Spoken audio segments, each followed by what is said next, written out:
Graça e paz, meus irmãos. Estamos com mais uma edição da Escola Bíblica Online. Vamos estudar hoje a primeira epístola de João, capítulo 2. Vamos falar sobre um tema muito recorrente, muito falado, discutido no mundo inteiro, em todos os tempos. Vamos falar sobre o amor. Tenho certeza que Deus tem algo para falar ao seu coração hoje, através desse estudo. Então fica conosco.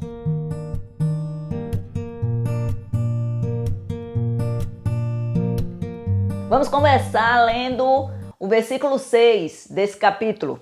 Eu vou ler na tradução na linguagem de hoje, que diz assim: quem diz que vive unido com Deus deve viver como Jesus Cristo viveu. O apóstolo está mostrando a identidade daquela pessoa que diz que é unida a Deus, daquela pessoa que diz que é seguidora de Jesus. O apóstolo está dizendo: quem diz que é seguidor de Jesus deve viver como ele viveu.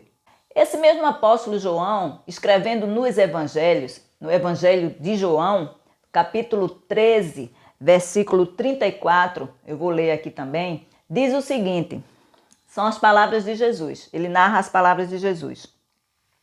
Eu lhes dou este novo mandamento, amem uns aos outros, como eu também vos amei. Se tiverem amor uns pelos outros, todos saberão que vocês são meus discípulos. Então, mais uma vez, esse texto aqui está falando a respeito da identidade do cristão. O crente, a pessoa que se diz seguidora de Jesus, a pessoa que se diz unida a Deus, ela tem uma identidade. E aquilo que vai identificar o cristão, aquele seguidor de Jesus, não é a roupa, não é o cabelo, não é o cartão de membro da igreja. O que vai identificar o seguidor de Jesus é o amor.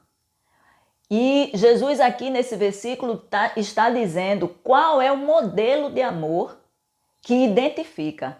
É o amor com o qual Jesus amou os seus discípulos. Então a nossa identidade, aquilo que vai mostrar para o mundo que nós somos seguidores de Jesus, é o amor com que nós devemos amar uns aos outros. Eu quero dar um exemplo para ficar isso aqui bem claro para vocês. Quando eu estudava no colegial, para eu ir à escola, eu tinha que vestir um uniforme. Tinha que vestir uma roupa, era uma calça escura, uma calça azul marinho escura, uma blusa branca. No bolso da blusa tinha o emblema da escola, sapato preto e meia branca. Se eu não estivesse com essa roupa, eu não entrava na escola. Por quê? Porque eu não era identificada como aluno. Isso é fácil de compreender, né? Quando você vê uma pessoa com a farda de uma escola, quando você vê uma pessoa com a farda de uma empresa, você identifica aquela pessoa como um funcionário. Fica até mais claro quando chega na sua casa uma pessoa dizendo que vai fazer algum concerto, você pede a identidade, ou então você observa se a pessoa está com a roupa, às vezes geralmente na roupa vem o nome da empresa, né? Pronto, é isso que Jesus está dizendo, sobre a identificação. Tá ficando claro? O que identifica o seguidor de Jesus não é outra coisa, é o amor, é o comportamento de amor. E por óbvio, isso não é uma coisa que você observe logo no primeiro momento. Não é uma coisa que está aparente. Você precisa ter um mínimo de relacionamento para identificar o comportamento dessa pessoa, né? Para saber se ele realmente está no trato com as outras, trabalhando ou vivendo, amando as pessoas, assim como Jesus amou. Então isso a gente tem que dar muita importância. É o amor que nos identifica. Agora eu quero explicar algo a você para que isso fique ainda mais claro, para que você entenda ainda melhor como é esse tipo de amor que Jesus está dizendo. Vamos lá. Na língua grega existem 4 palavras que, quando traduzidas para o português, a palavra usada no português é amor. Existem eros, que é o amor romântico entre os cônjuges. A segunda é storge, que é o amor entre os membros da família.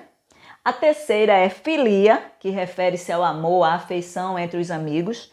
E uma quarta palavra era a palavra ágape, que é um amor baseado nos princípios divinos. Então, eram 4 palavras no grego e quando traduzida para o português, só tinha amor. Nós só temos a palavra amor.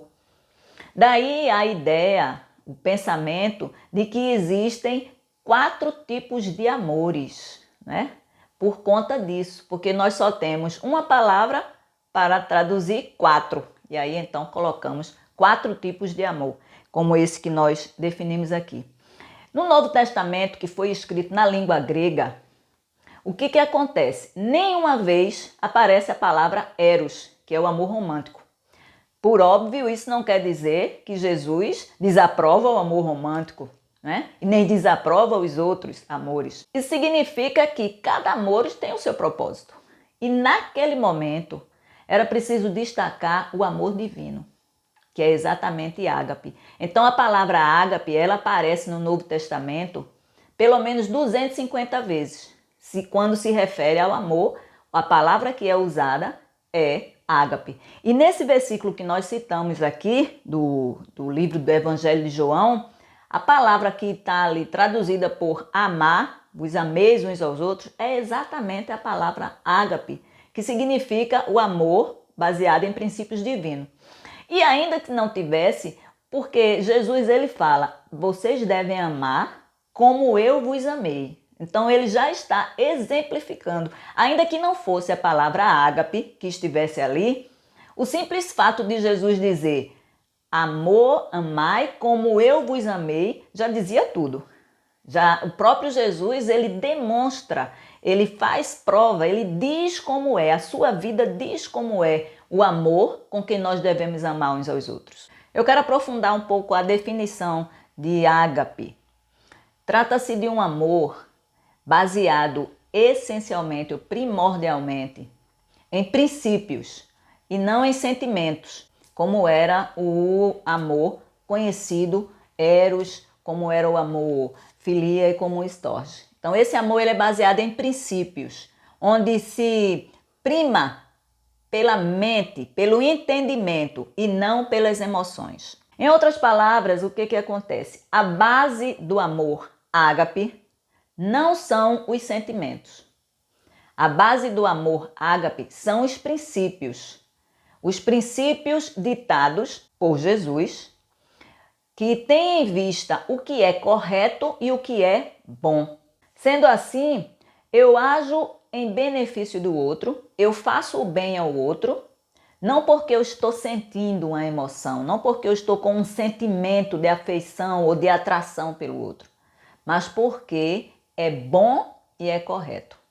E diga-se de passagem, é bom não apenas para o outro que vai receber um ato de benefício, que vai receber uma bondade, não. É bom também para quem está entregando esse ato. Então, é bom e é correto. É baseado nesse princípio o amor ágape.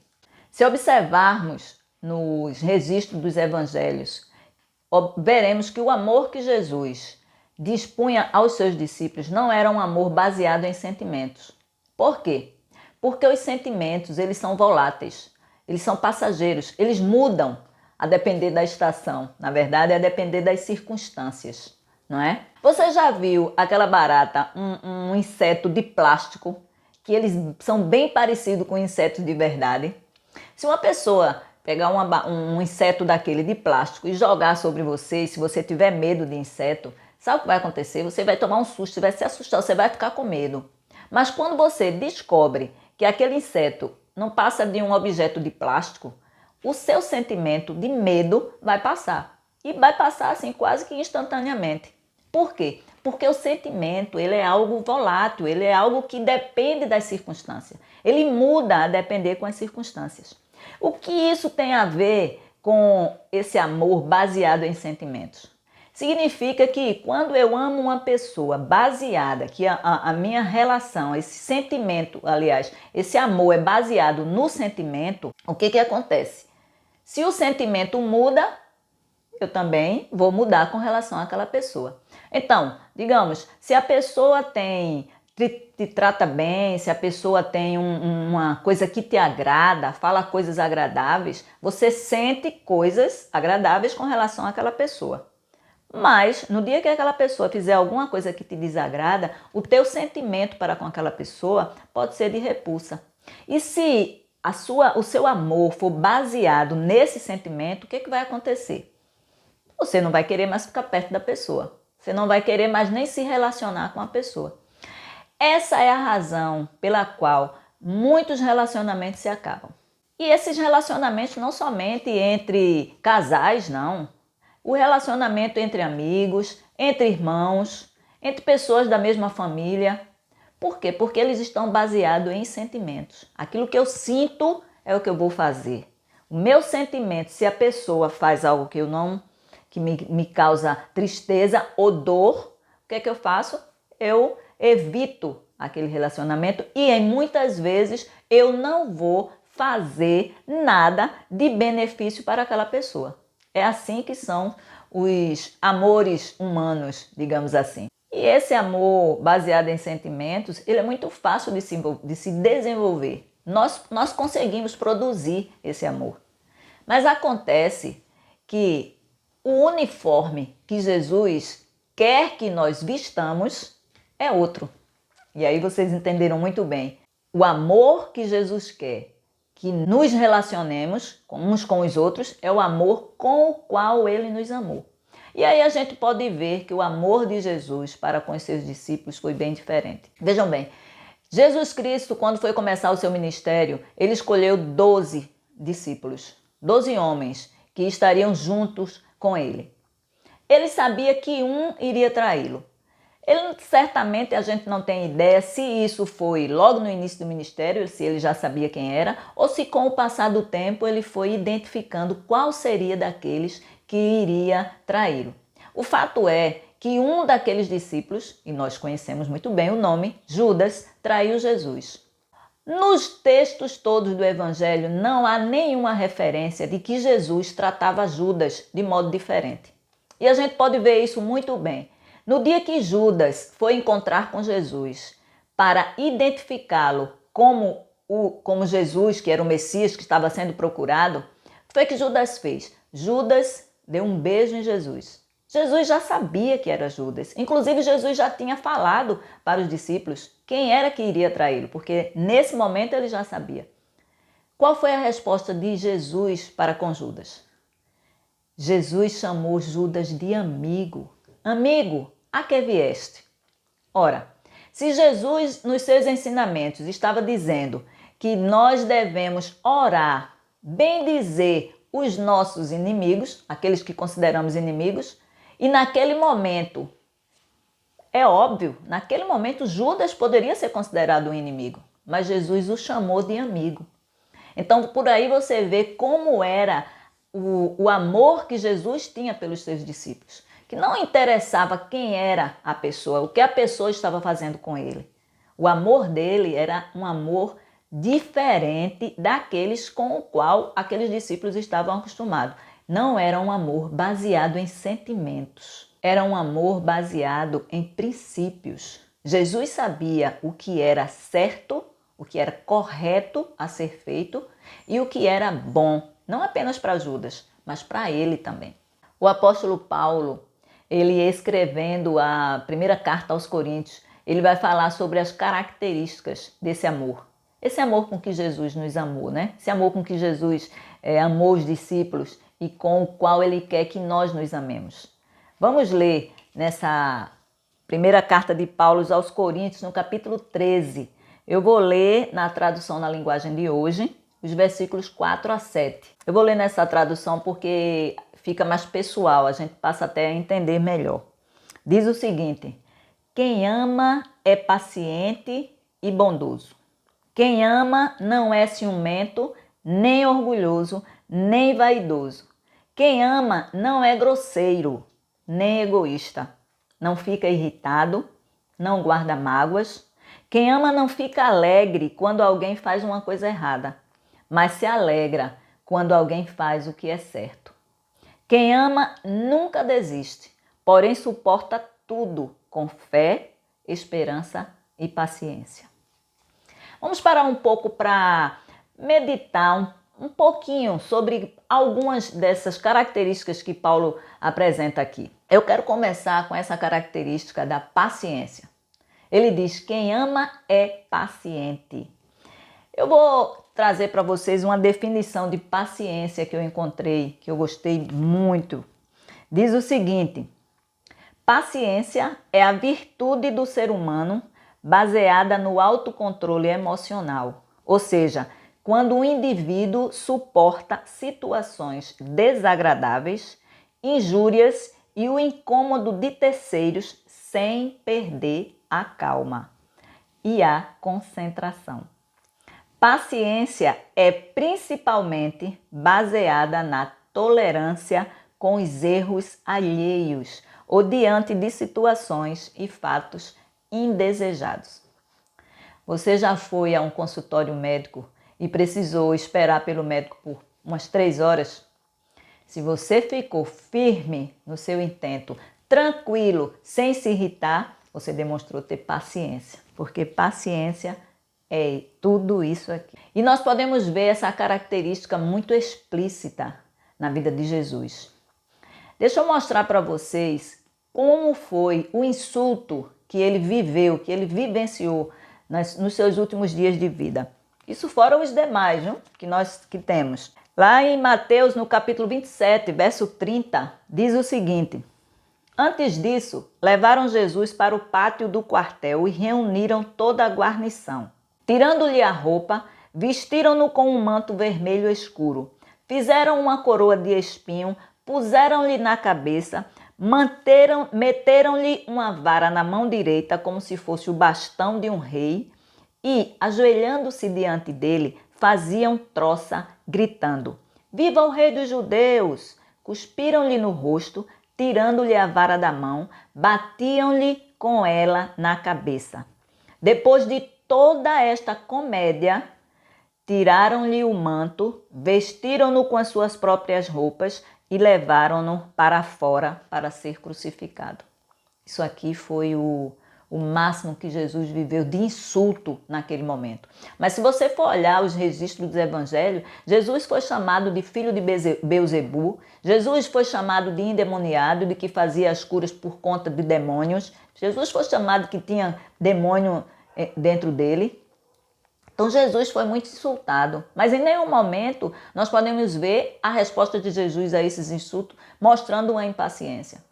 Eu quero que vocês lembrem de como foi que depois de todos esses insultos, lá na cruz, Jesus respondeu a tudo isso. Sabe o que ele disse? Ele disse: Pai, perdoa-lhes, porque eles não sabem o que fazem. Veja que demonstração de tolerância, veja que demonstração de resistência. Isso é o amor. O amor é paciente.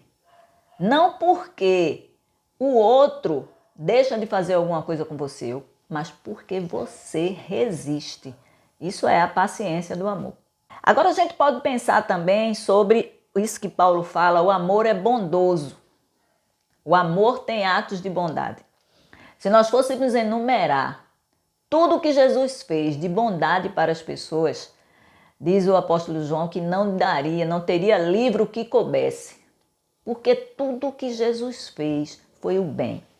Você já imaginou você estar com o seu filho doente, levar para o médico e chega lá o médico, além de consultar, ele dá o remédio que seu filho vai precisar. Às vezes ele tem aquelas amostras grátis, né? E a gente recebe, e é tão bom, não é não? Você não vai ter que gastar dinheiro, você recebe aquela amostra grátis. Isso foi um ato de bondade do médico para com você.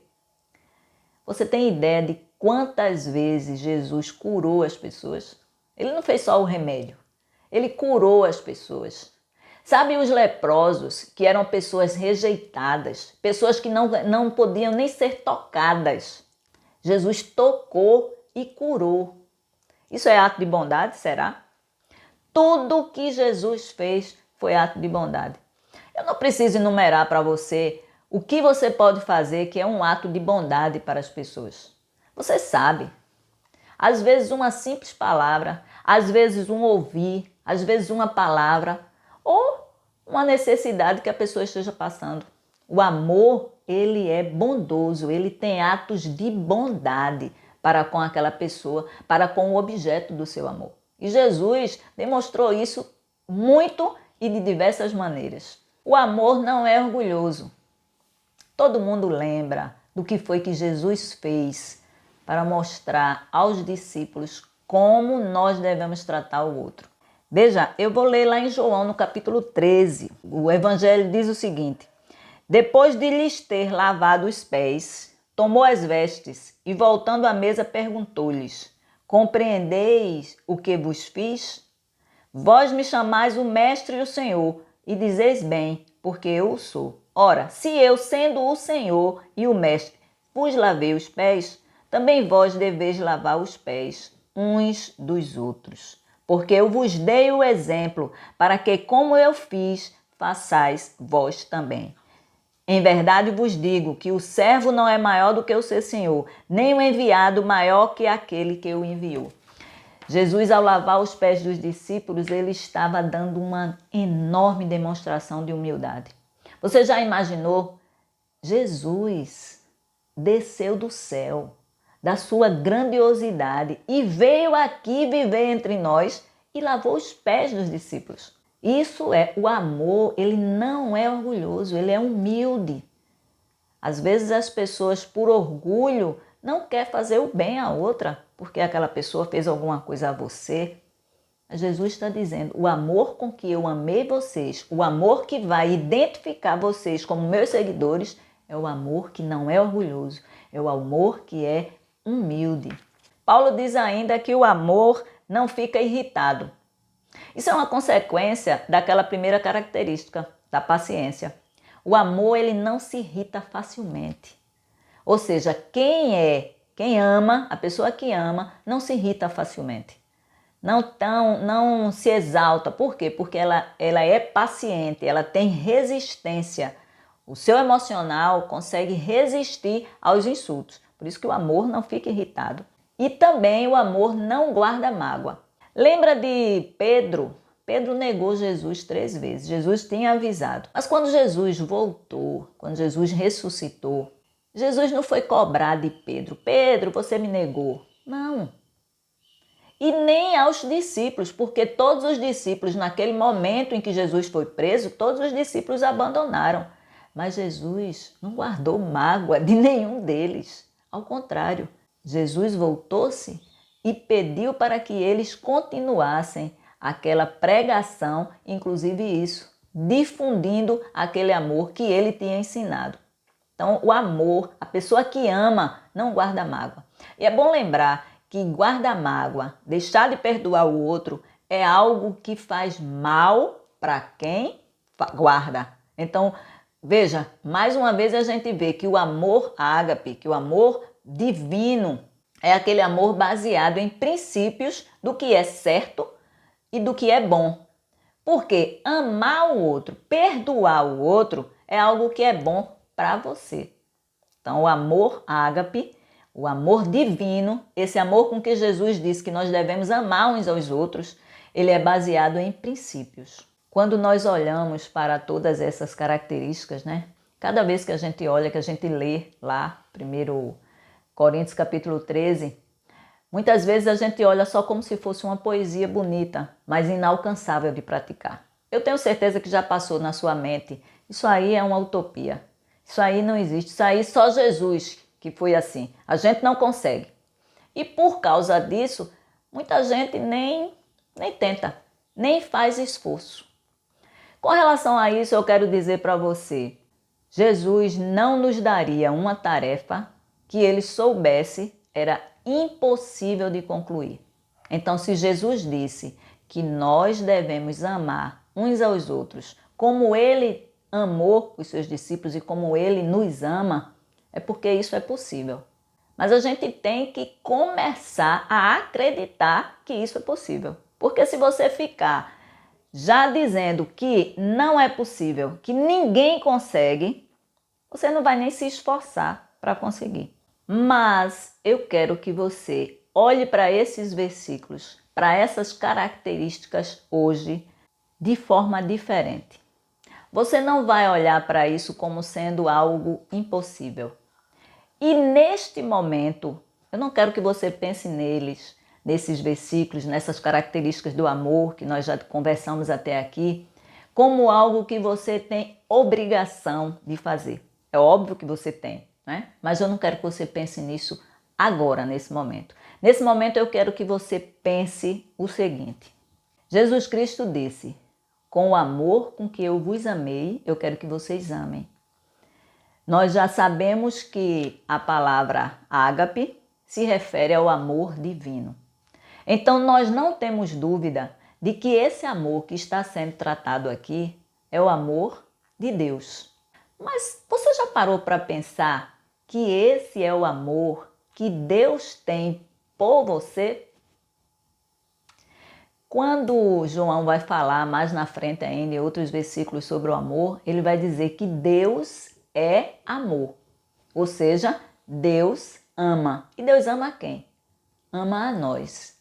E se Deus nos ama, e esse versículo que nós lemos nessa tradução na linguagem de hoje, que diz que quem ama é paciente, quem ama é bondoso, o que é que eu posso concluir? Que Deus é tudo isso aqui. Porque Deus ama. Eu posso dizer que Deus é paciente, eu posso dizer que Deus é bondoso, eu posso dizer que Deus não fica irritado, eu posso dizer que Deus não se alegra quando nós erramos. Deus fica triste quando nós erramos. Então, todas essas características que nós vimos aqui, que nós devemos desenvolver em nós mesmos, são características de Deus. E é assim que Ele ama você. É assim que Ele pensa em você. Não é diferente. Deus ama você dessa forma. Às vezes a gente faz alguma coisa que sabemos não ser o melhor para nós e nós pensamos, Deus está irritado comigo, Deus está raivoso, Deus está chateado. Mas aqui está dizendo que Deus é paciente. Eu vou ler para vocês aqui no livro de Salmo, Salmo capítulo 103, diz o seguinte: o Senhor é compassivo e misericordioso, muito paciente e cheio de amor. Não acusa sem cessar, nem fica ressentido para sempre. Não nos trata conforme os nossos pecados, nem nos retribui conforme as nossas iniquidades. Pois, como os céus se elevam acima da terra, assim é grande o seu amor para com os que o temem. E como o Oriente está longe do Ocidente, assim ele afasta para longe de nós as nossas transgressões. Como um pai tem compaixão dos seus filhos, assim o Senhor tem compaixão dos que o temem, pois ele sabe de que somos pó, sabe que somos formados do pó.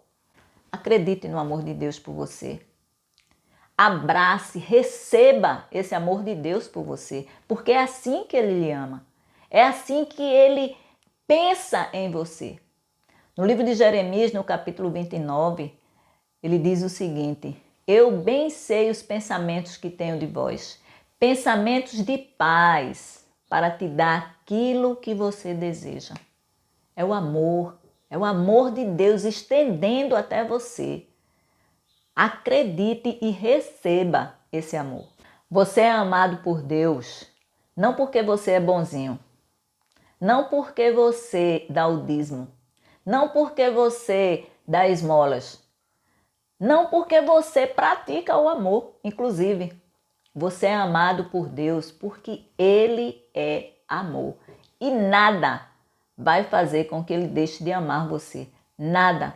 Eu não tenho ideia de como as pessoas trataram você. Não interessa como as pessoas trataram você ou como as pessoas te tratam. Não interessa se as pessoas desvalorizam você. Não confunda o que as pessoas fazem com você com aquilo que Deus faz por você. Deus é bondoso e tudo o que Ele faz é bom para você. Então não confunda. Volte-se para os braços de Deus, porque esse sim são os braços de amor. Ainda Paulo escrevendo aos Romanos no capítulo 8, ele diz assim: quem intentará acusação contra os escolhidos de Deus?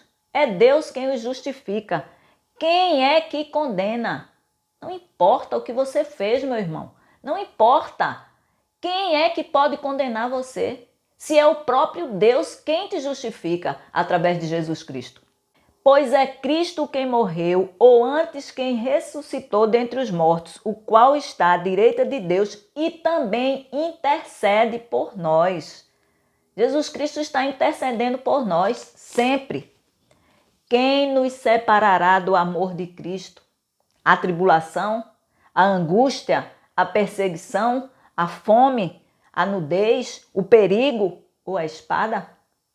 Eu estou certo de que nem a morte, nem a vida, nem os anjos, nem os principados, nem as potestades, nem o presente, nem o porvir, nem altura, nem profundidade, nem alguma outra criatura nos poderá separar do amor de Deus que está em Cristo Jesus. Veja que declaração de amor. Nada vai fazer com que Deus deixe de amar você. O apóstolo Paulo, escrevendo aos Gálatas, no capítulo 5, ele nos diz que o amor é fruto do Espírito. Isso nos dá uma outra definição do amor. O amor é fruto do Espírito.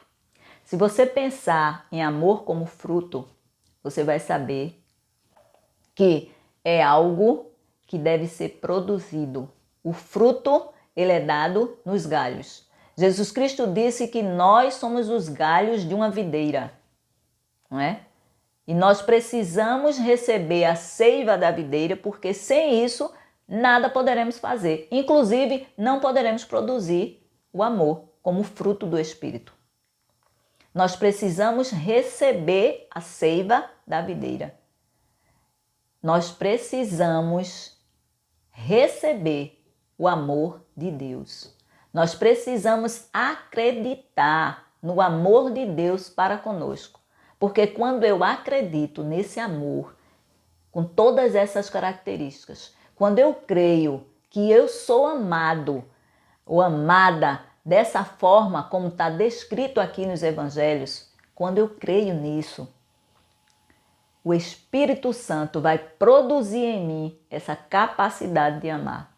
Ninguém pode dar aquilo que não tem. Eu só dou o que eu tenho.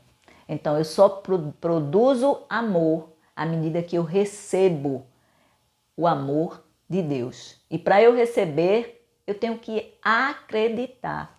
Então eu quero concluir mais uma vez dizendo: acredite no amor de Deus para com a sua vida. Acredite na paciência de Deus para com você. Acredite na bondade de Deus para com a sua vida. E é dessa forma, então, você vai produzir amor para com todos que estão ao seu redor. E que Deus, pois, assim, nos abençoe.